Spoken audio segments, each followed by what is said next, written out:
আসছে পরবর্তী খবরে। দিল্লির নয়া মুখ্যমন্ত্রী রেখা গুপ্তা আজ রামলীলা ময়দানে শপথ গ্রহণ অনুষ্ঠান। শপথ গ্রহণে থাকবেন প্রধানমন্ত্রী নরেন্দ্র মোদী। সব দুর্নীতির তদন্ত হবে, শপথের আগে হুঁশিয়ারি দিয়েছেন রেখা গুপ্তা। আমাদের জানিয়ে রাখি, দিল্লির নয়া মুখ্যমন্ত্রীর পদে আজ শপথ নেবেন রেখা গুপ্তা। আজ রামলীলা ময়দানে শপথ গ্রহণ অনুষ্ঠান রয়েছে। শপথ গ্রহণে থাকবেন প্রধানমন্ত্রী নরেন্দ্র মোদীও। সব দুর্নীতির তদন্ত হবে, শপথের আগে হুঁশিয়ারি রেখা গুপ্তার। আরো বিস্তারিত জানবো, আমাদের সঙ্গে ফোন লাইনে রয়েছেন কলকাতা টিভির ও আমাদের সঙ্গে সরাসরি নিউজ রুম থেকে রয়েছেন আমাদের পলিটিক্যাল এডিটর আশিস চট্টোপাধ্যায়। আশিস দা, অবশ্যই আমরা বুঝতেই পারছি যে দীর্ঘ সময়ের পর কিন্তু মুখ্যমন্ত্রীর পদে রেখা গুপ্তা আজ শপথ নিতে চলেছেন এবং তার মধ্যেই একেবারে শপথ নেওয়ার আগেই কিন্তু তিনি দুর্নীতির বিরুদ্ধে যে একটা সংগ্রাম হবে সেই বিষয়ে তিনি হুঁশিয়ারি দিলেন। কিভাবে দেখা হচ্ছে এই বিষয়টিকে, সামগ্রিক বিষয় জানবো।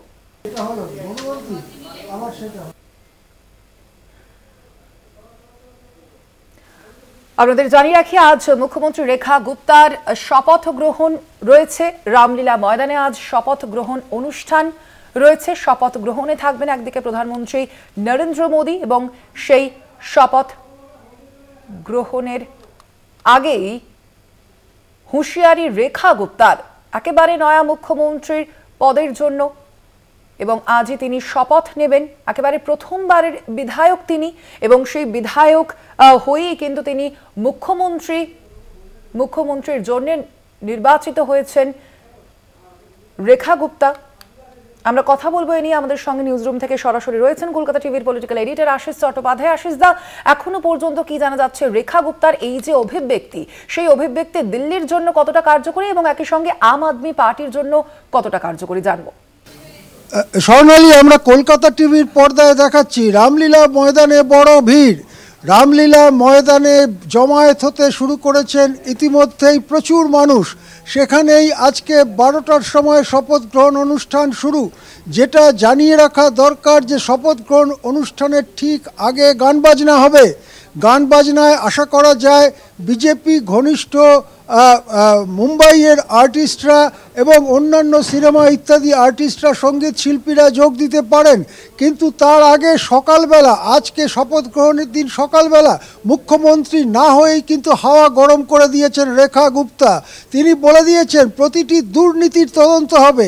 হুঁশিয়ারিটা সোজা যাচ্ছে আপের হেডকোয়ার্টারে, কেজরিওয়ালের হেডকোয়ার্টারে। শীষমহলে এখন আর কেজরিওয়াল থাকেন না, তিনি মুখ্যমন্ত্রীও নয়, তার বাসভবনে সোজা চলে যাচ্ছে হুঁশিয়ারি, প্রত্যেকটি দুর্নীতির তদন্ত হবে। তাহলে এখন প্রশ্ন করা যেতেই পারে, শপথ গ্রহণের ঠিক আগে দিল্লিবাসীকে কি উপহার দিলেন রেখা গুপ্তা? উপহার দিলেন বিরোধী পক্ষের প্রতি একটা সতর্ক বার্তা। কেন? তার কারণ যে পথ সামনে পড়ে আছে রেখার, সে পথ মোটেই কুসুমার স্তীর্ণ নয়। অনেকেই আমরা ভিডিওতে দেখাচ্ছি গোলাপ ফুল দিয়ে রেখাকে, অথবা কোনো গেরুয়া ফুল হয় কিনা আমি জানি না, সেই ফুল টুল দিয়ে রেখাকে অভিনন্দন জানাচ্ছেন, অনেকে শাল টাল পরিয়ে দিচ্ছেন। কিন্তু রেখার সামনে যে পথ ওই গাড়ি থেকে নেমে পড়ার পরে আজকে বিকেলে খোলা রয়েছে, সে পথ মোটেই কুসুমাস্তীর্ণ নয়, সে পথ কাঁটা বেছানো। আমি 3টে ইস্যুর উল্লেখ করব। এক হচ্ছে যমুনার বিষাক্ত জল পরিষ্কার করবেন বলে কথা দিয়েছে বিজেপি। পারবে কি যমুনার বিষাক্ত জল পরিষ্কার করতে? যে যমুনায় গিয়ে নিশ্চিন্তে স্নান করতে পারবেন দেশের প্রধানমন্ত্রীও। Challenge number 1। চ্যালেঞ্জ নাম্বার 2, দিল্লিতে যে মহল্লা ক্লিনিক এবং ফ্রি এডুকেশন ইত্যাদি কেজরিওয়াল চালু করেছিল, সেগুলোর অবস্থা খুবই খারাপ। কোথাও টিচার নেই, কোথাও ডাক্তার নেই, কোথাও ওষুধ নেই। দিল্লির বস্তি অঞ্চল, বিশাল বস্তি অঞ্চল, সেখানকার জীবনযাত্রার মান বেশ খারাপ হয়ে গেছে গত কয়েক বছরে। পারবেন কি রেখা গুপ্তা সেই জীবনযাত্রার মান উন্নত করতে? 3 নম্বর, রেখা গুপ্তারা, বিজেপি প্রতিশ্রুতি দিয়েছে দিল্লিবাসীকে যে তারা জিতে এলে প্রত্যেকটি মহিলা মাসে মাসে টাকা পাবেন। কত? 2500 টাকা। কবে চালু হবে? পারবেন কি দিল্লির ওই বাজেটের মধ্য থেকে সেই টাকার সংস্থান করতে? কেননা আমরা জানি যে অনেক আগে দিল্লিতে উদ্বৃত্ত বাজেট হলেও এখন দিল্লি ঘাটতি বাজেটের রাজ্য। বড় বড় চ্যালেঞ্জ থেকে নজর ঘোরাতেই কি রাজনীতির মঞ্চে, রাজনীতির ময়দানে লড়াইটাকে রেখে দেবার চেষ্টা করছেন? মহল্লা ক্লিনিক পরে হবে, আগে কেজরিওয়ালদের বিরুদ্ধে শোধ নাও।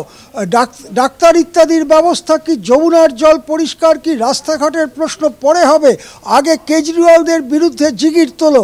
সেই পথ কি বেছে নিচ্ছেন রেখা গুপ্তা? স্বর্ণালী, আমাদের মনে রাখতে হবে রেখা গুপ্তা ছাত্র আন্দোলন থেকে উঠে আসা এক নেত্রী। অনেক দিন আগে, প্রায় 30 বছর আগে তিনি ছাত্র আন্দোলনের প্রথম সারির নেতা ছিলেন।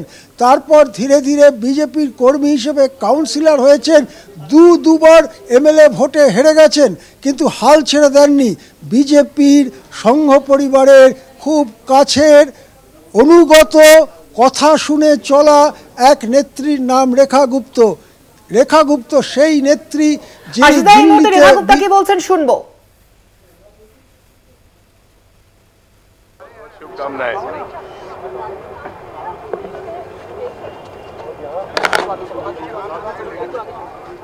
আজিজদা, যেমনটা বলছিলেন আপনি যে রেখা গুপ্তার সামনে কিন্তু ইতিমধ্যেই বহু চ্যালেঞ্জ রয়েছে এবং সেই চ্যালেঞ্জগুলিকে তিনি কতটা পেরোতে পারবেন সেখানেই কিন্তু প্রশ্ন। রেখা গুপ্তা এমন নেত্রী যিনি, যার আনুগত্যটাই বড় সম্পদ। রেখা গুপ্তা কিন্তু বিরাট বড় স্টেটসম্যান নয়, যে দেশ চালনা করতে পারেন এরকম নেতা তিনি নন। তিনি আনুগত্যর স্বাক্ষর বারবার রাখেন। সুতরাং রেখা গুপ্তর মাধ্যমে আসলে দিল্লিকে চালাতে হবে কেন্দ্রীয় বিজেপিকেই।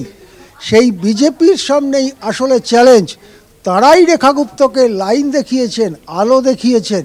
এখন যমুনার জল নিয়ে কথা বলার দরকার নেই মহল্লা ক্লিনিক, শিক্ষা ব্যবস্থা কি, রাস্তাঘাট কি, মহিলাদের যে ভাতা দেওয়ার কথা ঘোষণা করা হয়েছে সেটা নিয়েও। এখন একতরফা কামান দেখে যাও আপ নেতার হেডকোয়ার্টারে, তাই আপ নেতার হেডকোয়ার্টারে কামান দাগা চলছে। স্বর্ণালী, একেবারে আপাতত ধন্যবাদ তোমায়। আমরা কথা বলছিলাম, আমাদের সঙ্গে সরাসরি নিউজ রুম থেকে ছিলেন আমাদের কলকাতা টিভির পলিটিক্যাল এডিটর আশিস চট্টোপাধ্যায়।